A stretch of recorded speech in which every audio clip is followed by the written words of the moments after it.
현존하는 자격증 중에 극악의 난이도 하나도 따기 어렵다는 이 기술 자격증 3개를 보유하고 계시고 우유 배달 입주 청소 일을 하시다가 억대 연봉에 전문임이 되셨다고. 안녕하세요. 아이고 안녕하세요. 아이 반갑습니다. 안녕하세요.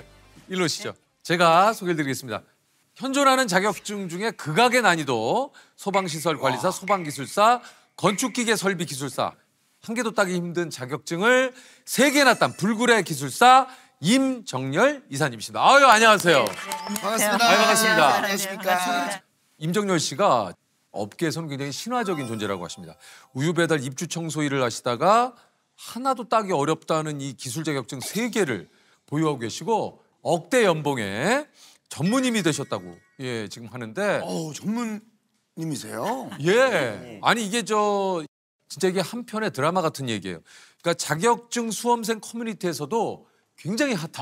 그러니까 이 자격증이 저도 오늘 이걸 보면서 지금 알았습니다만 따기가 굉장히 어려운 자격증이라 그래요. 이게 이제 자격증에 대해서 조금 얘기를 드리자면 소방시설관리사, 소방기술사, 건축기계 설비기술사가요. 모든 기술 자격증의 종착점이라고 하고 국가기술 자격증의 등급에서 최상위 자격증이라고 합니다. 합격률이 5% 미만이에요. 네. 예. 그러니까 난이도가 아까도 얘기 드렸습니다. 하나같이 좀 극악인데 그중에서도 소방기술사는 1,007명 중에 7명 정도 합격할 정도로. 야.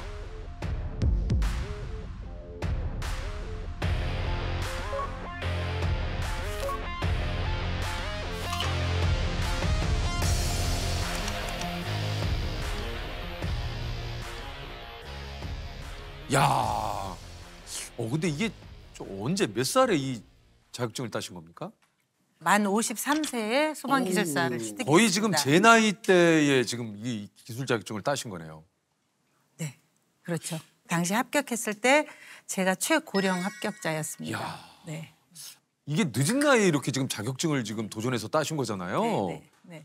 이게 이제 보통 이 자격증들의 필기시험 합격만 최소 2년 정도 걸린다고 해요. 어느 정도 걸리셨어요, 우리 전문의께서는? 그 소방기술사는 1년이 좀 안 됐고요. 예. 건축기계 설비 기술사는 그거보다 조금 더 빠른 시간에 합격을 했고 소방시설 관리사는 한 2년이 좀 안 걸렸습니다. 네. 야, 근데 참 이것도 참 대단하시네요. 이게 아까도 얘기 드렸습니다만 이제 우유 배달 뭐 이렇게 입주 청소 일을 원래 이제 하고 계시다가 그 어렵다는 자격증을 어떻게 이렇게 또 3개나 일을 하시면서 어떻게 이렇게 자격증까지 따셨어요? 남편이 뭐라도 해보려고 우리 남편도 무엇이라도 해보려고 뭐 택시 운전도 해보고 뭐 근데 택시 운전 한 달 했는데 또 한 달도 안 돼가지고 사고가 나니까 뭐 버스 운전도 하려고 운전면허도 땄는데 그것도 취직이 안 되고 뭐 되는 게 없으니까요. 그냥 좌절해 있고 집에서 굉장히 우울해하고 있는 남편 앞에서 내가 한숨 쉬고 울면 집이 어떻게 되겠어요. 그래서 벼룩시장 보면은 뭐 거기 이제 일하는 사람들 이렇게 광고가 나와요. 구인 광고가 나와 있죠. 네. 그래서 이제 그런데 뭐 사무직이나 뭐 이런 거는 아예 전화도 안 받아주고 제가 할 수 있는 일이 이제 육체적으로 일할 수 있는 것밖에 없으니까 우유 배달도 하고 주스 배달도 하고 뭐 입주 청소하는 데도 가고 뭐 도우미 찾는 데도 가서 하고 뭐 이런저런 일을 그냥 이것저것 따지지 않고 그냥 했어요. 닥치는 대로 하신 거네요. 네, 맞아요. 그렇죠. 닥치는 대로 했습니다. 네. 그 제가 우유 배달했을 때는 그 여름부터 시작을 했는데 엄청난 폭우가 여름에 태풍이 많이 오고 쏟아지잖아요. 많이 쏟아지는 그날 이제 돌멩이 뭐 이런 게 폭우에 막 휩쓸려 내려오는데 리아카가 엎어졌어요. 아이고. 당장 우유는 갖다 줘야 했는데 우유 다 터졌지. 아이고 그렇게. 네. 그 막 흙에 묻어 있는 거를 막 빗물에 막 씻으면서 이제 옮겨 담았어요. 그럴 때 그리고 비가 막 흘러내리니까 뭐 비옷 입었지만 속으로 다 젖어들었는데 그때 막 울었어요. 눈물 날 것 같아요. 예, 막 울으면서 스스로 그렇게 이제 말했어요. 아, 이거는 빗물이야. 내가 우는 거 아니고 이건 빗물이지 내가 우는 거 아니야. 마음속으로. 그리고 나는 절대로 이대로 이렇게 주저앉아 있지 않을 거야. 나는 아무튼 임정열이라는 이름으로 반드시 일어설 거야.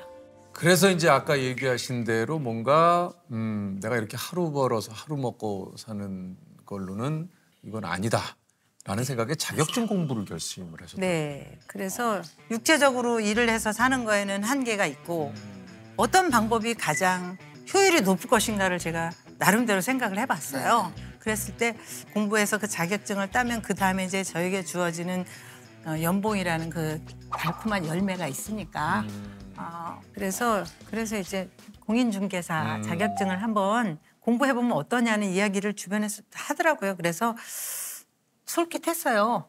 해볼까? 그래가지고 이제 공부를 시작했죠. 야, 근데 이거를 3개월에 합격을 하셨어요? 네, 맞아요. 네, 뭐 좀 빨리 합격했습니다. 아니, 이거 3개월에 공인중개사 와. 아니 근데 바로 그 다음에 또 다른 자격증 시험을 2개를 동시에 준비를 또 하셨다고요? 네, 맞아요. 그래서 공인중개사 준비를 하는데 이제 그때 당시 발코니 확장 부분이 사회적 이슈가 됐었어요. 예, 있었어요. 네, 그래서 소방이 뭐길래 저렇게 저 교수님이 저기 수업 시간마다 저렇게 강조를 하실까? 소방을 한번 검색해봤는데 소방 기사 자격증이 있다는 거예요.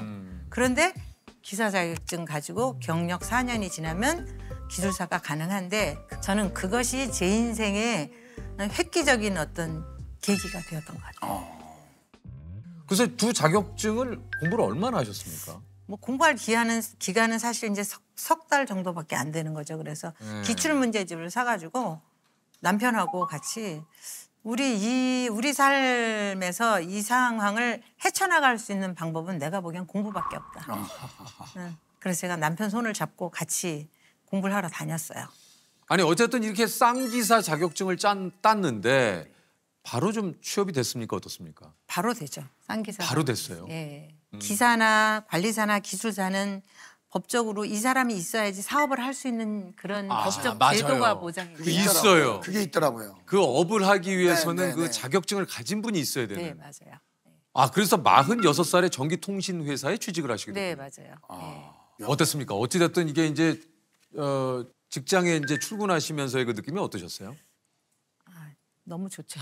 뭐가 가장 좋으셨습니까? 예? 뭐 일단은 제가 좀 사회적인 시선에서 내가 이제 그 직장 생활을 한다, 직장인이다 라는 거. 그러다가 50세 자격증을 또 하나 취급. 네, 맞아요. 그래서 이제 소방시설 관리사 자격증을 그 꿈의 참 자격증을 대단하시네. 드디어 제가 손에 거머쥐었습니다. 근데 아까도 말씀하셨지만 이게 극악의 난이도에 있는 자격증이니까. 그러니까요. 흔히 얘기하는 아까 연봉도 꽤 많이 받으실 수 있는 거죠. 이 자격증으로 연봉 2배 올려서 이직하셨대요. 야, 예? 진짜. 진짜. 야 이거. 감사합니다. 야 이게 진짜 대단하시네요.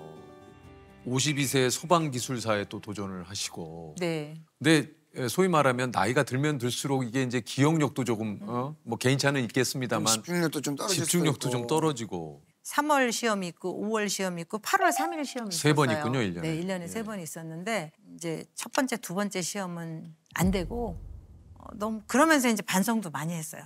내가 기술사 되려고 욕심만 내고 있고 시험 날수를 따져보니까 한 35일 남았더라고요. 그래서 그 일을 악물었어요. 내가 35일 동안은 무슨 일이 있어도 시험에 기필코 합격한다. 그리고 앞으로 너의 인생에 낙방이라는 거는 없다. 아니 근데 진짜 대단한. 자, 이름대로. 우리 좀 표현이 좀 너무 아드님 따님도 가겠다. 혀를 내두르시는데요. 예. 근데 이때 나이가 52세시니까 이제 뭐 개인차는 있습니다만 갱년기 증상이 이제 또 오셨대요. 갱년기 증세가 제가 심하게 온 게 관절에 많이 왔어요. 그래가지고 글씨가 안 써지는 거예요. 이 손이 막 저리고 그래가지고 이렇게 붙들고 썼어요. 그렇게 해서 관계 법령집이 있는데 걔를 화이트로 지우면서 외우려고. 근데 화이트로 지우니까 안 보이니까 내가 정답을 맞춰야 되잖아요. 그러니까 또 책을 하나 샀어요. 그래서 지우면서 보고 내가 보다가 모르면 또 정답을 보기 위해서 이 책을 보고 그러다 나중에는 이제 이것도 잘 안 외워져요. 그게 뭐 책이 뭐 몇백 페이지가 되는 거니까요. 그래서 얘를 안 되겠어가지고 그다음에 포켓북으로 나눴어요. 몇십 페이지를 이렇게 쪽편집을 해가지고 가지고 다니면서 보고 그것도 안 돼가지고 나중에는 한 장씩 다 찢어가지고 화장실, 싱크대, 안방 뭐 보이는데 전부 붙여가지고 오며 가며 보고. 이러니까 합격하신 거야. 그러니까요. 이게 왜냐면 이런 것들을 극복해내면서 시험에 합격한다라는 게 이거는 진짜 불굴의 한국 인상 줘야 되는 거 아닙니까 진짜? 아유. 임정열 전무님? 아유. 아니 왜냐면 이렇게 하고 합격을 하시고 2017년 56살에 건축기계 설비 기술사를 따요. 네. 이때 그래서 전무님으로 승진을 하시답니다. 아유, 감사합니다. 네. 전무님 얘기해 주신 대로 이름 그대로 산다고. 진짜 지금은 이제 정열적으로. 임정열 전무님. 정말 정열적으로. 정말 이게 업계의 신화라고 불릴 정도가 맞네요. 예. 그러니까 오늘 정말 이렇게 나오신 김에 그런 분들 계시거든요. 아, 내 나이에 이거 해도 될까? 해도 될까? 이거 괜한 짓 가능할까? 아닐까? 그러니까 이런 분들에게 혹시 좀 오늘 임 전무님이 좀 한마디만 좀 해주십시오. 흔히들 요즘 말하잖아요. 나이는 숫자에 불과하다. 음. 그래서 제가 공부할 때 분명히 나이로 인한 한계는 분명히 있었어요. 왜냐하면 젊은 친구들하고 이 기억력 면에 있어서는 경쟁이 안 되죠. 맞아요. 그런데 또 신은 오묘하게 인간에게 능력을 주시는 게 나이를 먹을수록 생각이 깊어지고 이해의 폭이 깊어져요. 그래서 제가 빨리 합격할 수 있었던 것이 법에 대한 이해, 시설에 대한 설비에 대한 이해, 외우지 않아도 답안을 쓸 수 있는 그런 능력이 좀 나이 먹은 사람들에게는 그런 부분이 많이 자리 잡는 것 같아요. 그래서 중년에 힘들어하시는 분들도 계시고 그렇지만 자기에게 주어진 상황에서 문을 두드리고 자기가 가장 잘할 수 있는 것을 찾다 보면 기회가 주어지고 그 기회에 따른 행운도 올 것이다 라는 말씀을 드리고 싶습니다.